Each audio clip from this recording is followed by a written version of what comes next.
امریکہ اور اسرائیل مل کر ایران کے خلاف بڑی پلاننگ کر رہے ہیں۔ ایران کے بڑے بڑے ٹھکانے اسرائیل اور امریکہ کے نشانے پر ہیں۔ اسرائیل نے اپنے ویپنز امریکہ کے ہوائی اڈوں پر تعینات کرنا شروع کر دیے ہیں، اپنے سرویلنس سسٹم امریکی فوج کو دینا شروع کر دیے ہیں تاکہ نام امریکہ کا آئے اور حملے اسرائیل کرے۔ یہ اسٹریٹجی ایران کے خلاف بنائی جا رہی ہے۔ دوستو، آج کی اس ویڈیو میں ہم دو بڑے اہم ڈیولپمنٹ آپ کے ساتھ بیک وقت شیئر کریں گے، ایک ایران کو لے کر اور دوسری بھارت اور اسرائیل کے گٹھ جوڑ کو بے نقاب کریں گے۔ چھوٹی سی گزارش ہے کہ ان ڈیولپمنٹس کو جاننے سے پہلے آپ ہمارے یوٹیوب چینل اسناد ٹی وی کو سبسکرائب کیجئے، گھنٹی کے نشان کو دبائیے تاکہ لیٹسٹ نیوز آپ تک پر وقت پہنچتی رہے۔ ناظرین، سب سے پہلے بات کرتے ہیں امریکہ اور اسرائیل کے گٹھ جوڑ کی جو انہوں نے ایران کے خلاف بنایا ہے۔ تو آپ کو یہ بتا دیں کہ امریکہ کی فوج نے اسرائیل سے آئرن ڈوم نامی میزائل خریدے ہیں۔ ان میزائلوں کی خاصیت یہ ہے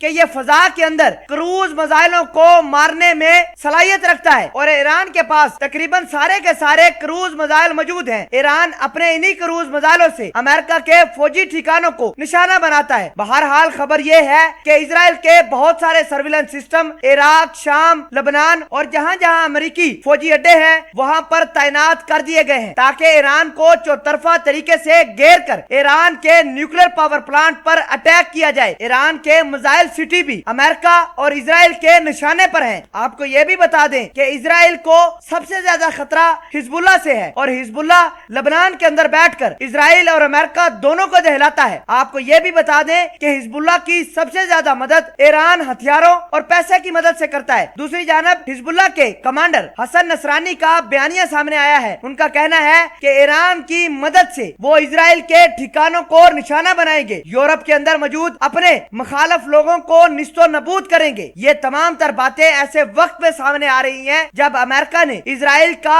آئرن ڈوم نام کا میزائل اپنے مختلف فوجی ٹھکانوں پر تعینات کیے ہیں۔ اسرائیل کی یہ سوچ ہے کہ امریکی ٹھکانے استعمال کیے جائے اور اسلحہ اسرائیل کا استعمال کیا جائے اور پھر ایران کو نشانہ بنایا جا سکے۔ ایران بیک وقت دو ملکوں کے ساتھ پھر نہیں لڑ پائے گا۔ بہرحال آپ کو یہ بتا دیں کہ ایران کے پاس اتنی طاقت موجود ہے کہ وہ بیک وقت امریکہ اور اسرائیل دونوں کے خلاف جنگ لڑ سکتا ہے۔ ناظرین، یہ تو ہوئی ایک ڈیولپمنٹ۔ دوسری بڑی ڈیولپمنٹ یہ ہے کہ بھارت نے پاکستان اور چائنا کو نقصان پہنچانے کے لیے اسرائیل کے ساتھ دو اہم ڈیلیں کی تھی۔ یہ دفاعی ڈیل ایک ہورون ڈرون کو لے کر کی تھی اور دوسری اینٹی ٹینک سپائک میزائل کو لے کر کی تھی۔ اب بھارت نے ہیرون ڈرون دو مختلف جگہ پر تعینات کرنے کا فیصلہ کیا ہے، ایک پاکستان کے سٹے علاقوں میں اور دوسرا LAC کے اوپر۔ بھارت ان ہیرون ڈرون کے اوپر اینٹی گائیڈڈ میزائل تعینات کرنے کا فیصلہ کر چکا ہے۔ آپ کو یہ بتا دیں کہ بھارت ان ڈرونز کی مدد سے میزائل نصب کر کے پاکستان کی سرحدی علاقوں کو نشانہ بنائے گا اور بھارت کے وزیر دفاع کو